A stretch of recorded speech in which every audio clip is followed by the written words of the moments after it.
बिस्मिल्लाहिर्रहमानिर्रहीम नहमदहू व नसल्ली अला रसूलिल्लाहि करीम। ये प्रॉब्लम डिफरेंशियल इक्वेशन के से रिलेटेड है। Solve x tan y upon x minus y sec square y upon x d x plus x sec square y upon x d x is equal to zero. यहाँ पर ये differential equation इस form में दे रखी है। इससे ये थोड़ा सा अंदाज हम लोगों को लग जाता है। ये होमोजीनियस इक्वेशन है, होमोजीनियस लीनियर डिफरेंशियल इक्वेशन है। तो इसके लिए सबसे पहले तो हम जो गिवन इक्वेशन है इसको नोट करेंगे और उसके बाद यहाँ पर हर जगह पर जैसे कि हमें नज़र आ रहा है 10 में भी वाई अपान एक्स का फंक्शन है ये, और सेक स्क्वायर जहाँ पर भी है वहाँ पर भी वाई अपान एक्स का ही फंक्शन है ये।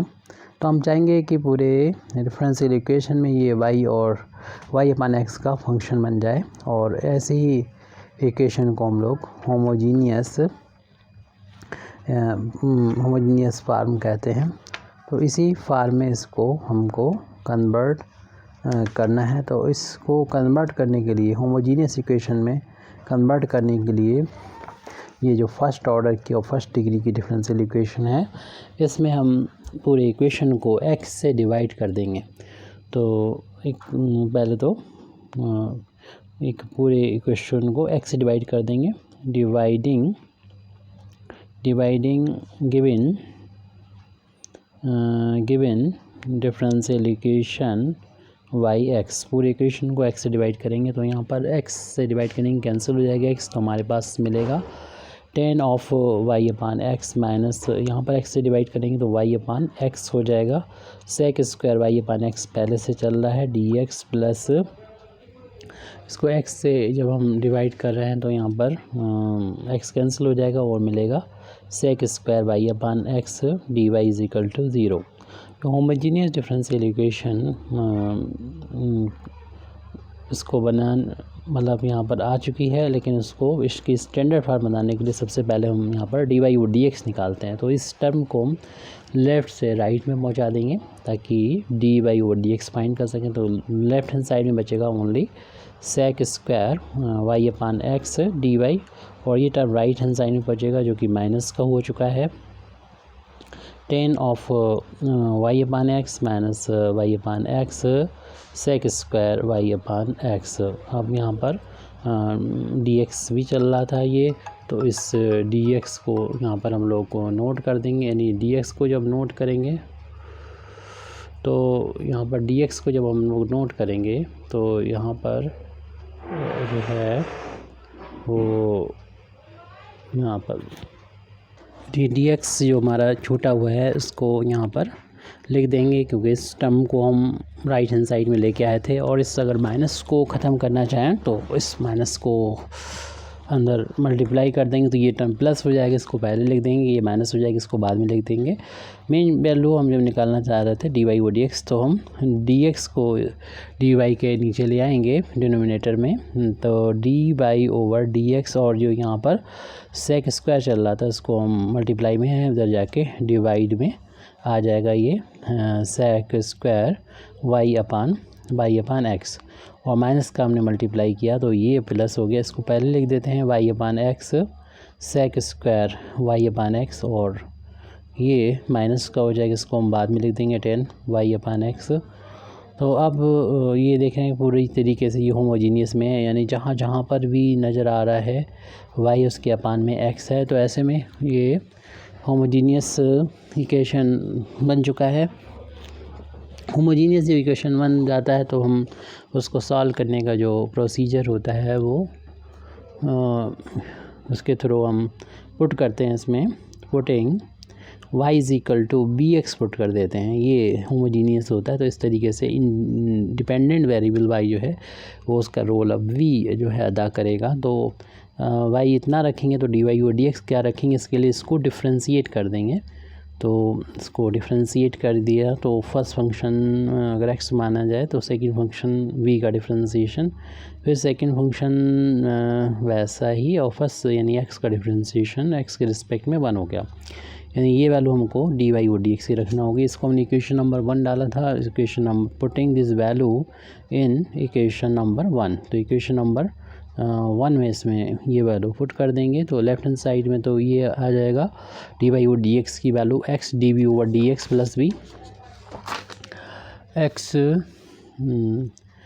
dv/dx प्लस b, और राइट हैंड साइड में है ये y/x को, क्योंकि यहाँ से अगर हम y/x निकालेंगे तो आसानी से हम देख रहे हैं कि x को उधर ले जाएंगे तो y/x की जगह पर b पुट कर देंगे, या फिर वैसे भी हम y की जगह पर अगर vx रखेंगे x कैंसिल होकर v ही बचेगा, तो y/x यहाँ डायरेक्ट भी हम v यहाँ पर पुट कर सकते हैं। तो क्योंकि हर एक जगह पर ये नज़र आ रहा है y/x, तो ये वैल्यू हो जाएगी यहाँ पर b into sec² b minus का tan v।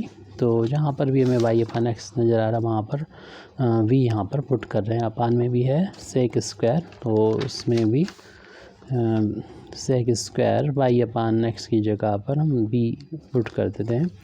अब यहाँ पर वेरिएबल को सेपरेट कर लेते हैं, क्योंकि ये एक ऐसा सब्स्टिट्यूशन होता है, इससे होमोजीनियस इक्वेशन में वेरिएबल को सेपरेट करके हम लोग सॉल्व कर सकते हैं। तो v को राइट हैंड साइड में ले जाएं तो x dv/dx is equal to b sec² v minus tan v upon sec² v। इस टर्म को एज इट हमने लिख लिया है, और इस v को उधर ले जाएंगे तो माइनस का हो जाएगा, और अपान में अगर 1 कर लेंगे तो 1 और sec² v का जो एलसीएम होगा वो sec² v हो जाएगा। 1 का इधर इंटू होगा जो कि v sec² v minus tan v मिलेगा, और इसका इधर इंटू होगा तो माइनस v sec² v मिलेगा, और ये टर्म ये ब्रैकेट ओपन होगा तो ये माइनस का और ये प्लस का कैंसिल हो जाएगा। हमारे पास बच रहा है माइनस का tan v और अपान में sec² v, और लेफ्ट हैंड साइड में चल आ रहा था वो यहाँ पर x dv/dx वो एज इट नोट कर लेंगे। अब हम पूरी तरीके से तैयार हैं वेरिएबल को सेपरेट करने में के लिए। इधर dv है उधर हम v वाले फैक्टर्स को ले जाएंगे, जिधर dx और dx को और dv को न्यूमरेटर में रखेंगे तो इस टर्म को उधर ले जाएंगे तो ये sec² v अपान tan v हो जाएगा, माइनस यहीं पे छोड़ दीजिए, dx न्यूमरेटर में पहुँचेगा और x डिनोमिनेटर में आ जाएगा। अब जब इस तरीके से v वाले टर्म dv की तरफ पहुँच गए और x वाले टर्म dx की तरफ पहुँच गए फैक्टर्स और टर्म, तो देख रहे हैं वेरिएबल सेपरेट हो गए, और हम अब इंटीग्रेट करके आसानी से जो गिवन डिफरेंशियल इक्वेशन है उसका सॉल्यूशन फाइंड कर सकते हैं।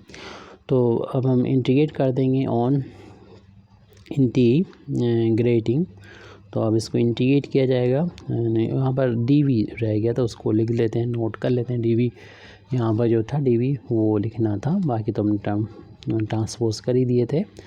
तो ये sec² v dv अपान tan v है, और माइनस कांस्टेंट है, इंटीग्रेशन का साइन से बाहर आ जाएगा। हाँ 1 का इंटू मान सकते हैं 1/x dx। आपको मालूम है इसको अगर हम मान लेते हैं tan v को कुछ t मान लेते हैं तो इसका डिफ्रेंसीशन tan का sec² v होता है, v का dv, t का dt होता है, तो इसकी जगह पर हम dt लिख सकते हैं।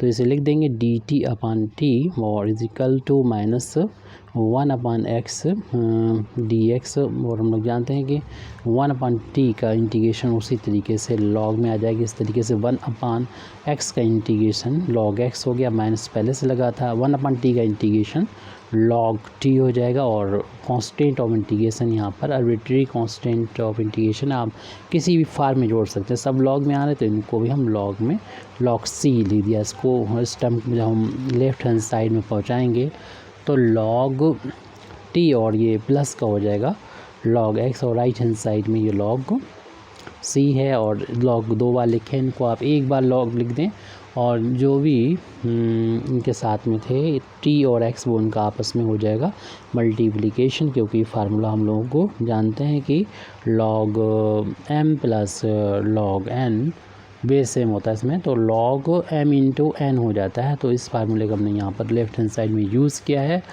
और उसके बाद देख रहे हैं दोनों साइड से log हट जाएगा एंटी log लेने पर, तो हमारे पास बचेगा tan t into x is equal to c बचेगा। अब हम यहाँ पर t की जो वैल्यू है जो मानी थी tan v वो रख देंगे इंटू एक्स इजिकल टू सी। यहाँ पर x को अगर पहले लिख दें तो x tan v equal to C, और जो v की वैल्यू हमने शुरू में मानी थी होमोजीनियस इक्वेशन को सॉल्व करने के लिए y अपान x यहाँ पर v की वैल्यू पुट कर देंगे, तो वैल्यू हो जाएगी x tan of y upon x equal to C. इस तरीके से हमारी जो डिफरेंशियल इक्वेशन थी उसका सोल्यूशन आ चुका है। Thank you very much Indeed for listening me. व आखिर दावाना अल्हम्दुलिल्लाहि रब्बिल आलमीन।